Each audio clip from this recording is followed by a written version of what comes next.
why do we keep doing this to each other? We've tried everything, but nothing seems to work. We just want to be happy. We just want to be happy.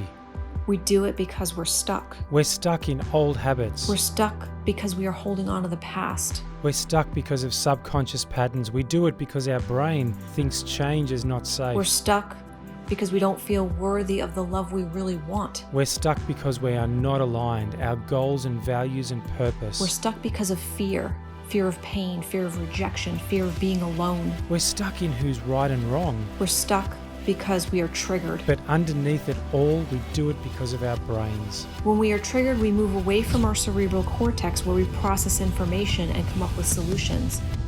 And we move into our brainstem, the primitive brain, where our fight, flight, or freeze response becomes engaged. This initial cascade of communication failures, criticism, defensiveness, contempt, stonewalling, all undermining our ultimate goal to connect with our partner.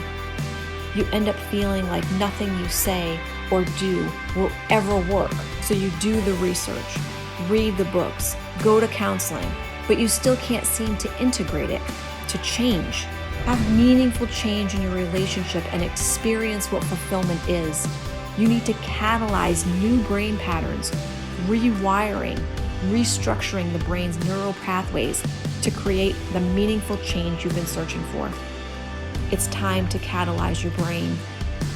It's time to catalyze yourself. It's time to catalyze your relationship.